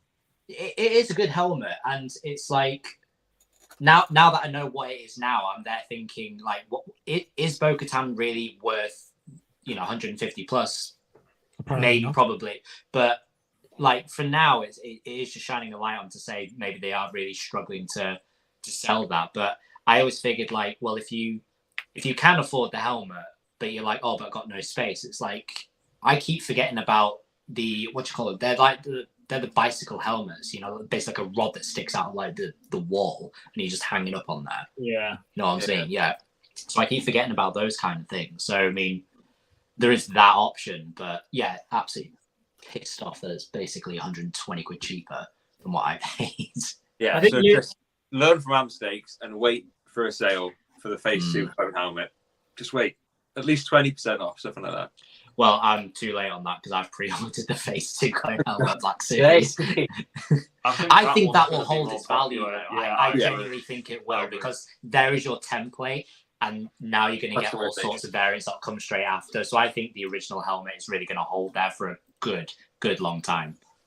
So I got no regrets with that pre-order yet. I've been trying to know why it is such a discount. Like, I think you said it on the Discord, Liam, where it was kind of like Star Wars and like collectibles and things like that. Obviously, men, women, whoever buy it, but obviously, I think there is a much bigger market in the male side of things, and so having a female helmet, do we reckon that hindered the like people buying it? Kind of like, why would I, as a man, buy a female Mandalorian's helmet? Like, do you reckon that had an effect, or do you just genuinely think it's not, just didn't sell well because it didn't sell well? I think not so much. I don't think it is kind of as black and white as that. But what I would say is there's definitely an oversaturation, as I think there is with all collectibles at the minute. With a lot of people kind of rejoining or joining the hobby and the franchises. And I think it's just a prioritization thing. People look at it and be like, oh, okay, yeah, Bo-Katan, it's nice and all that. But yeah, I might get it. I'll aim to get it. But yeah, like I just don't end up getting it. There's a lot of Lego sets I would say that's true for as well, that just pass me by. They're on my wish list wherever it is. And I'm like, I'll get that. I'm in no rush to get it. I'd like to get it. And then all of a sudden it's like, oh, it's gone. So yeah, I just think it's one of them. But it is a nice helmet. It's probably one of the nicer ones as well, given Bo-Katan's detail. And I would love to see a Sabine one when we get done with with I think the thing with Bo-Katan's helmet is the amount of people that wanted to buy it will have bought it, and they may have got the same sort of product size as a Mando helmet, or like the Incinerator Trooper, because it's a Stormtrooper. There's so much you can do with that. You could paint over it if you want. They must have just sort of done that. And it's similar to Lego sets like the Justifier, which obviously is a very nice Lego set and would be great to have. But it's just out of that price point initially to be like, okay, yeah, it's worth it. But you bring a Black Series helmet down to about 60 quid. It's very hard to ignore. There was a point when they had is it the X-Wing pilot? But it's like, it was whoever Dave Filoni played in Mando. That was about 70 quid. And like you put the prices to under 100, you put the prices under £100, and it suddenly becomes very tempting. Yeah. I did look at Trapper Wolf, to be fair, like Filoni's guy, and I don't know. It's like, I don't know if they only just made that helmet because it's Filoni, but I looked at it, I thought there's no real significance here to like add to a collection as such. I mean, yeah, you got your different variants of Stormtroopers and you got your Mando characters, but then I thought, why Trapper Wolf? Like, why go out your way to make that one specifically? And I just figured it's just because Filoni just basically put himself in the episodes. It's like, make me that helmet. So I don't know what that was about. I think they've got the mold for the helmet, obviously, because they've made Luke's X-Wing helmet. Have they made a version of Poe's as well? I'm not sure if they have. There is a version of Galaxy's Edge, and there's a couple of other like Resistance style helmets. But I think for me at the minute, the Hasbro ones are great, but some of the options that are there from like custom creators on Etsy and places like that can offer so much more quality and sort of care to what they're doing and the person who's going to take it. I'd rather look at those sort of places because they can offer helmets and do it with materials that Disney and Hasbro can't offer. Same with the lightsabers, with people like Parsec who can offer like LED blades, which honestly the LEDs in some of these lightsabers are beautiful. Yeah, like the comparison is, as much as the hilts will be completely film accurate by Disney, you lose that magic of it because the quality isn't there. Yeah, use code Walker for 5% off screen games. Unbelievable. I think for the money for the Black Series helmets, it's definitely, you are getting your money's worth. It's a quality product. I mean, there obviously is better ones out there, but you'd be paying that premium price for the premium product. What do you guys use them for? It sounds like a stupid question, but like, did you buy them initially because you're like, oh, this would be brilliant to make content with, or like, is it the same principle as like a Lego set or a Funko Pop, where it's like, this looks great on display, so I have it, and it also has the second like added bonus of like, if you're going to cosplay or make the odd video, or just if you're feeling a bit silly on a Wednesday afternoon, you just put it on. Like, what was your purpose of buying a 120 quid life-size helmet? Mainly to scare kids. So no, like, yeah, mine was a mix actually. Mine was like, okay, that would look sick on my shelf right there, and then there's the whole aspect of, well, I mean, because like before I moved into like the fact providing thing, I was all memes, so I thought maybe some stuff would help with those kind of things. So yeah, it's a good mix of both, really, for me anyways. Yeah, the displayability, because I had a cabinet, I wanted to get a Boba Fett helmet in there, and then once you get the one, you got Boba Fett, you're like, well, I kind of need Mando to go with him, and then you need Vader and a Stormtrooper and everything else. So I think displayability was the main reason, and obviously just wearing it around, wielding a lightsaber. It's awesome. Yeah, I still want to get Bobas, but they got like 2 different Boba Fett helmets, and I'm like, do I want to go for like the scratched up original one, or like his reforged one? I can't tell which one looks better. The original. I think the original. Yeah. It keeps going up in price as well, so I need to pull the trigger on getting it. I think it's upwards of $250 at the minute, which is... See them on like marketplace and stuff, but I don't know how I feel about buying a second-hand helmet.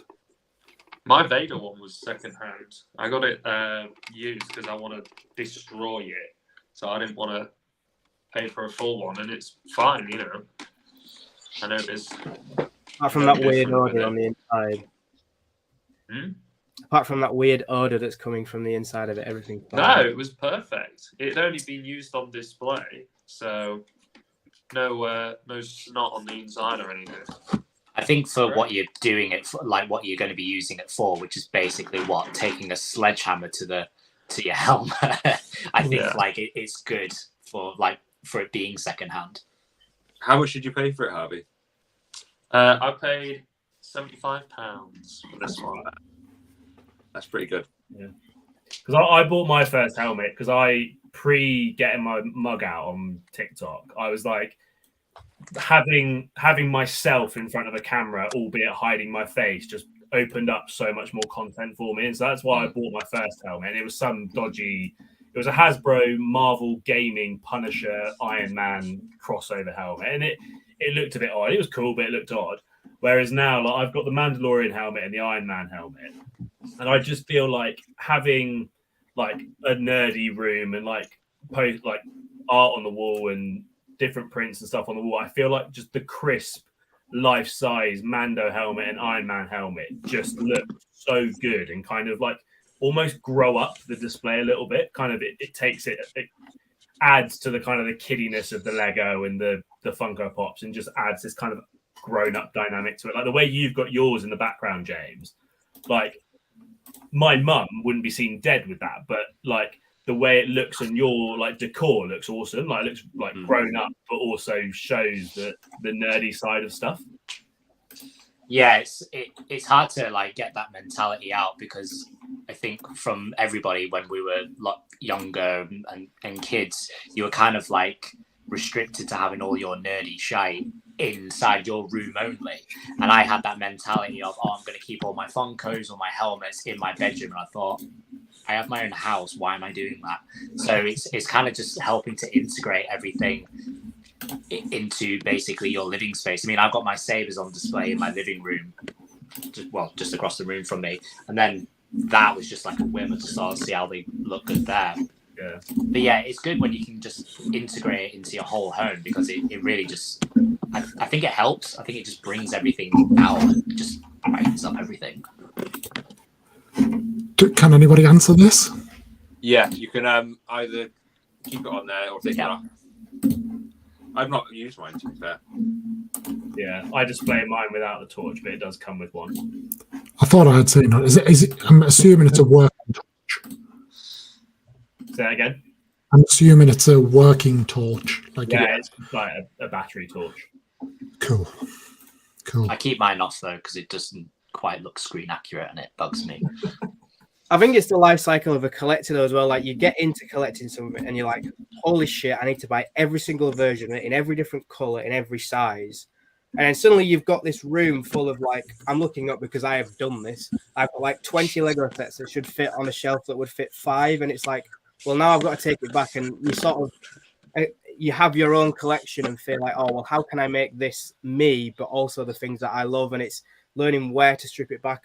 And I think it comes to what Max was saying earlier about you get in that cycle of it's worth money, but I love it. Should I sell it? Should I keep it? Would I love it more on display, or would I love the money to buy something else from it? And a bit like with Nathan selling the Funkos, it's getting to the point where you're happy with your collection. There's always room for a bit more, but there's always stuff you're ready to get rid of.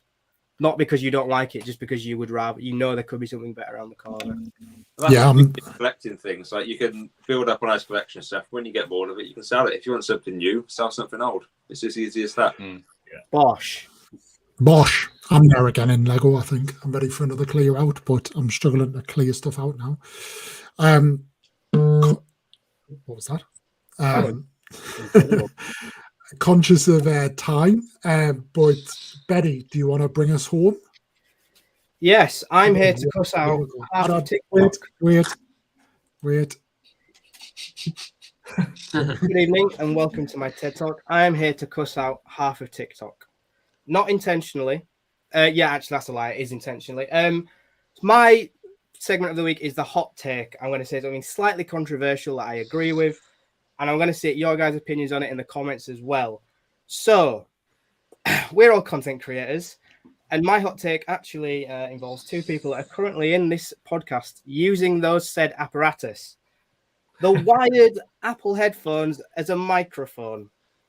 Now, I absolutely understand if you're a brand new TikToker, you've just started and you want to record some better audio, the headphones you get with your phone are a fantastic idea. And it's a great way to see if people like what you do or not. And when you get to a point where you have a lot of followers, you've got the equipment and you've got the time, and the people want to hear that better quality, nobody wants to be listening to videos that sound like you're back playing COD 4, someone's about to slag off your mum, your Wi-Fi's gone funny, you can hear someone saying something daft.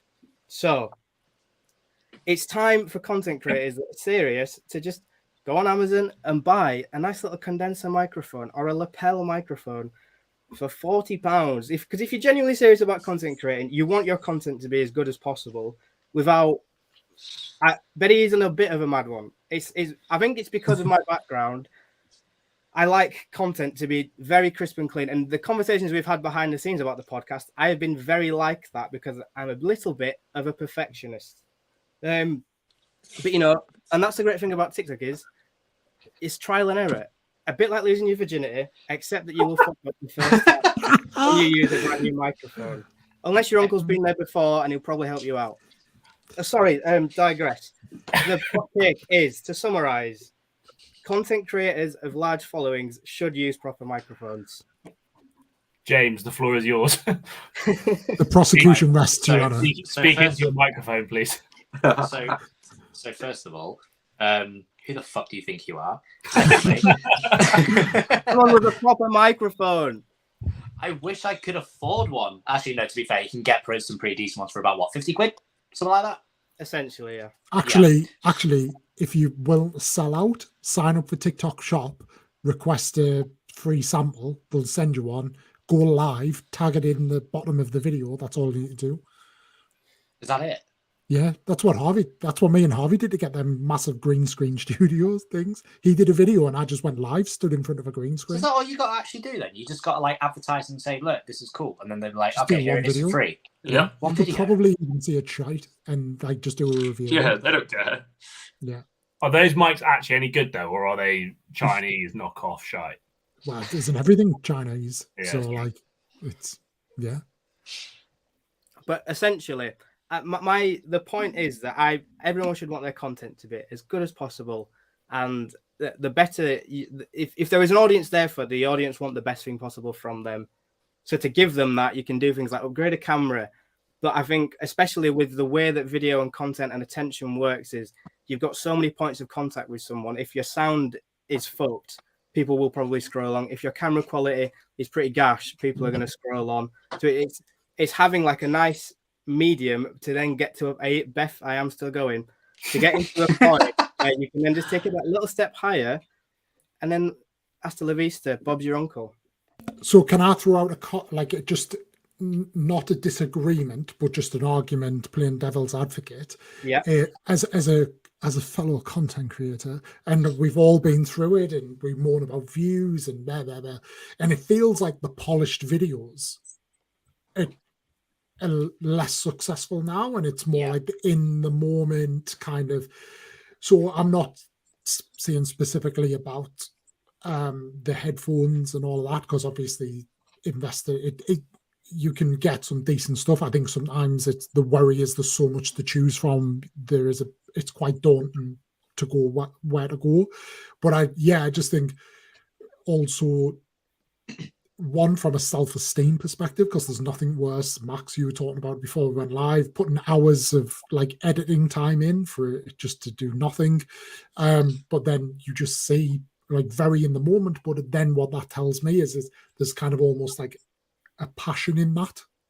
When you pick up your phone and you just record something there and then and go, there is something more to it as well, and it seems to be well received. So probably like horses for courses, like depending on what you're trying to get across, it requires a different type of video. But yeah, it's what. And let's be honest as well, Straw Hat pioneered the. He did, and he's the biggest problem of this. I love his content, but he has actually upgraded now. Just to say, he has upgraded. But I think you are right. I think once there is being able to do it in the moment is a wonderful thing. And I think once you've got the passion for making a video and you love doing the editing side of it, and it can be a ball ache sometimes, but the payoff for getting both sides of it right I think is exponentially more than getting it on a whim. Even though, because you can deserve it on a whim, you can do a million videos that get 1 view and 1 view that gets 10 billion, and you've put the effort in to get there.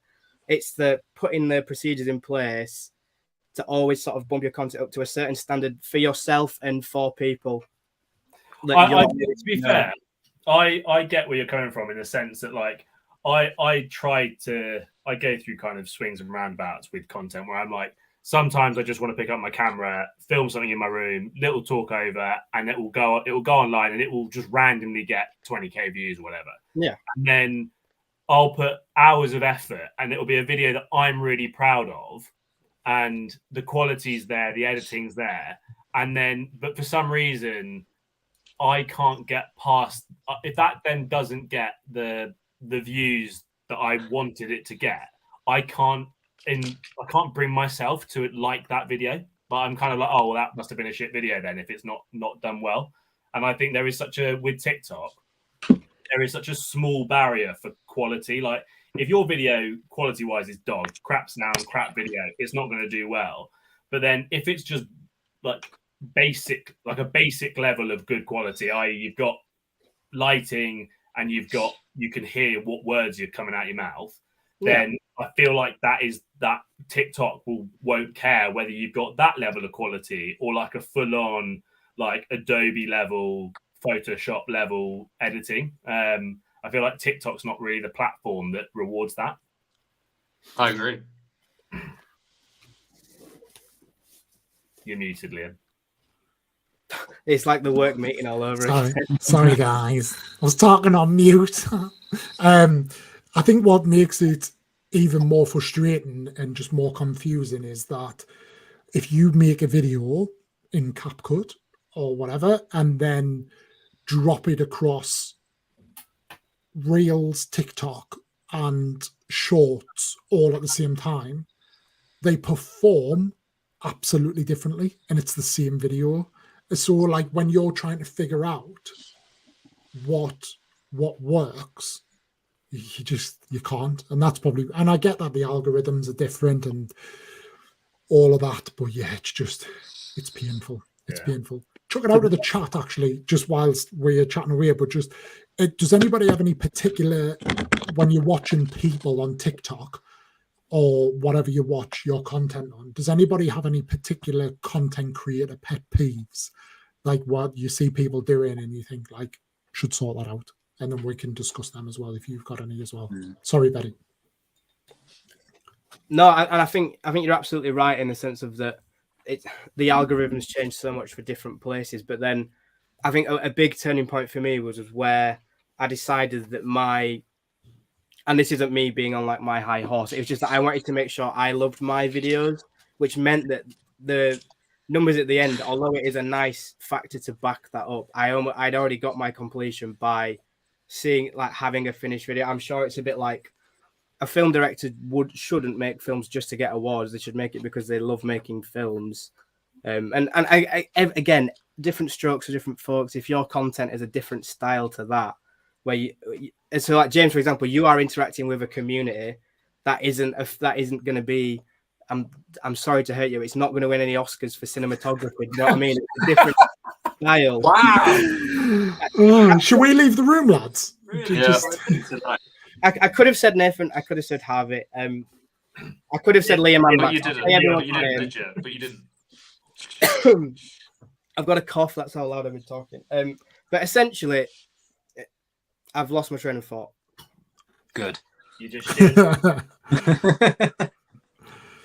I know what you mean. Like James, your content is incredibly informative, whereas like Betty, some of your videos that you like, your kind of minute plus videos are the kind of thing that if you stuck that on YouTube, like I would look at that and assume like a Casey Neistat or like one of like the proper like film editors of like social media has put together, and like two completely different forms of content. You can't hype him up after that.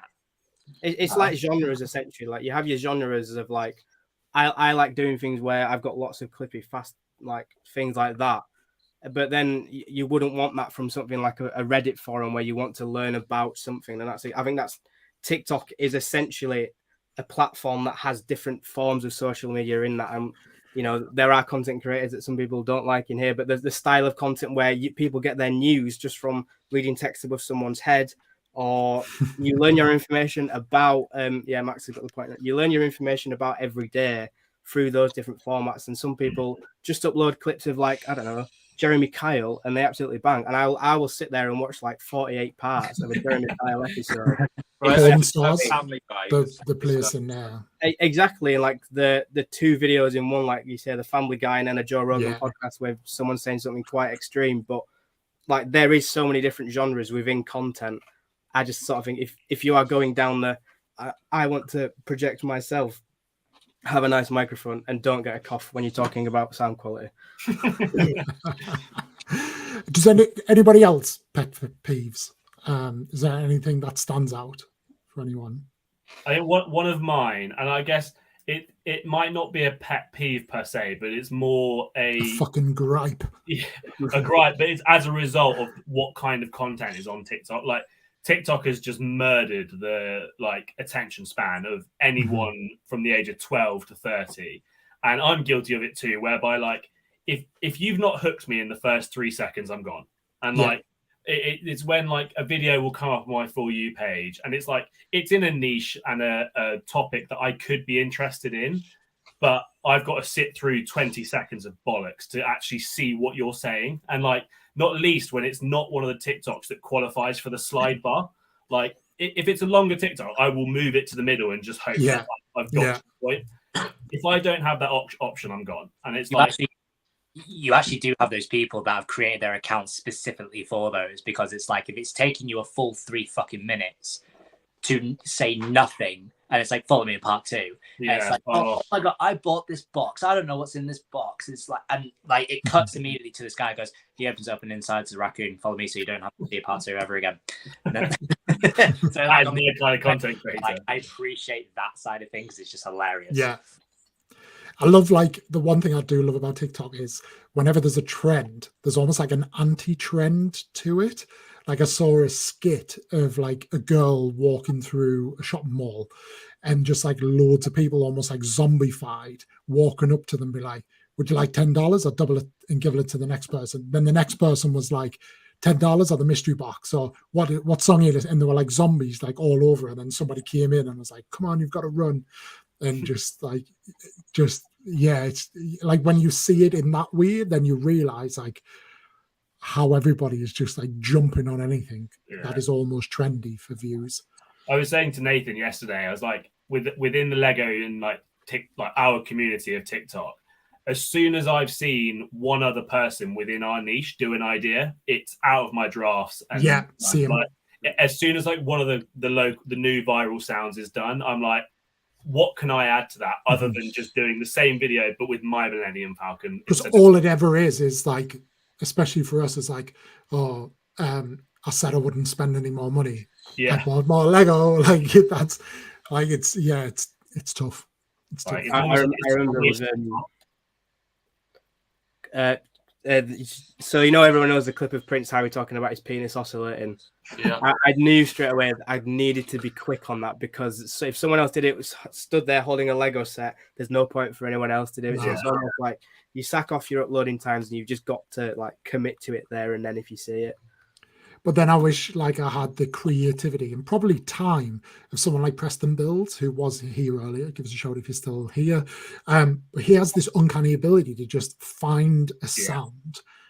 And I don't even think they're like trending sounds. I'm sure he's like sat watching Coronation Street and be like, I'm having that. And then just like almost create a trend.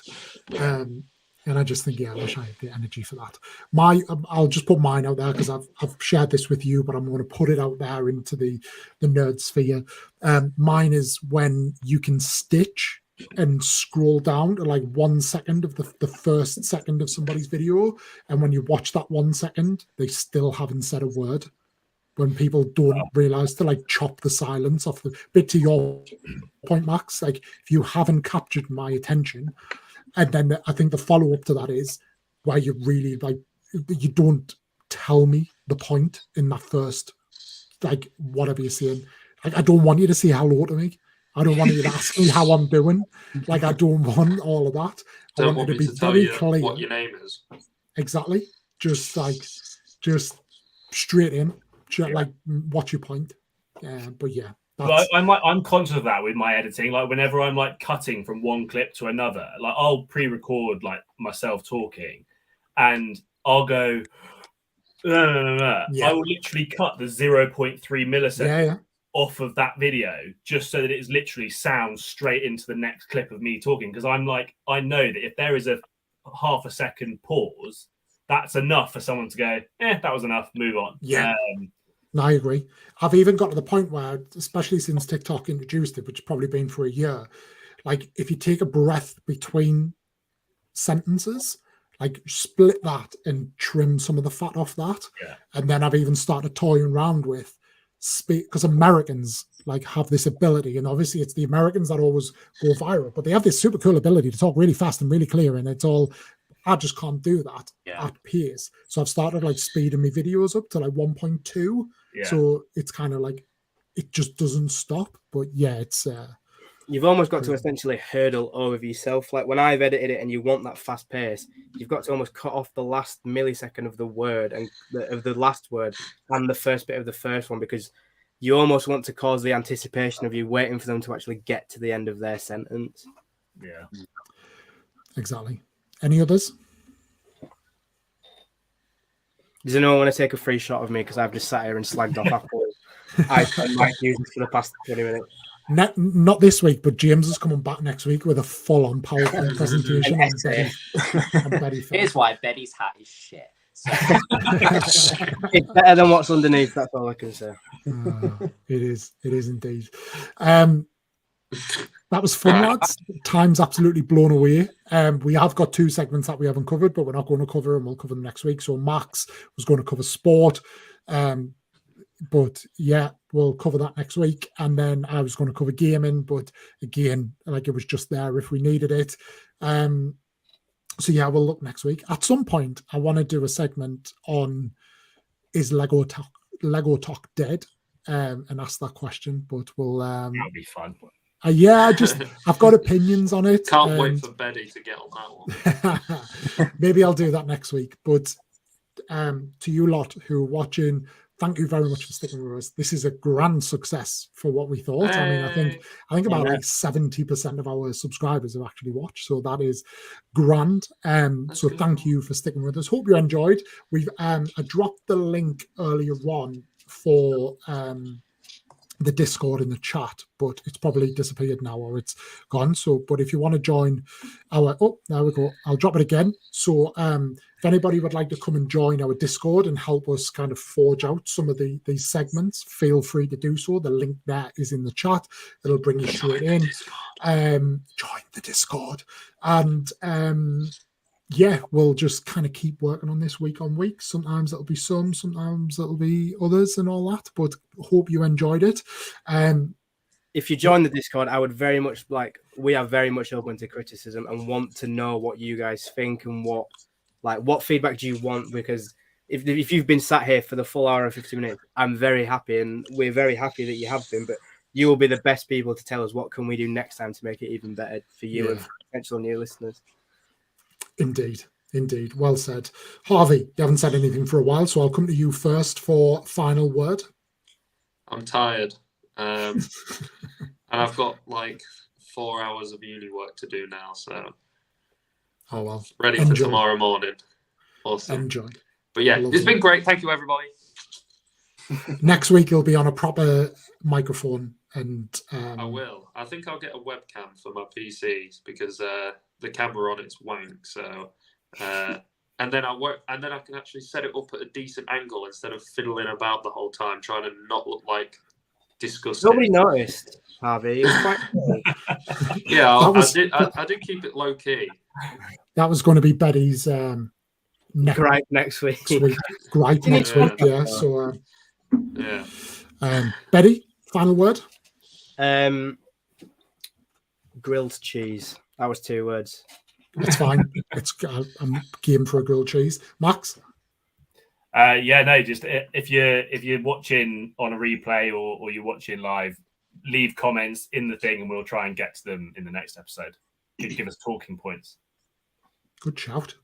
You've done this before. Nathan? I'm just glad we've finally been able to get it up and running. It's been great fun. It was a bit daunting going into it, not knowing how it's going to work, but it's gone really well. I'm happy. Glad you're happy, Nathan. As long as you're happy, I'm happy. James?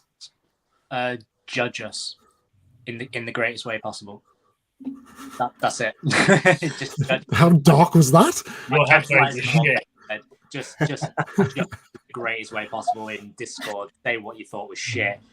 Don't even mince your words. Just say what you really want to see from us, and we can work on that. Indeedy so. And so final word, if you're not already, Beacons is below. It's got our TikTok and our Instagram linked. Please follow us there. Welcome Jeff to the Discord. I can see, and Jay Hull has joined as well. So welcome, gents. We absolutely check us out there just to stay updated and see those clippable moments. Just join the Nerd Juice community. Until next week, when one of these handsome chaps will be hosting, we will see you then. Same bat place, same bat time. There's a Batman throwback. Wave goodbye, everybody. Goodbye. Bye. In a bit.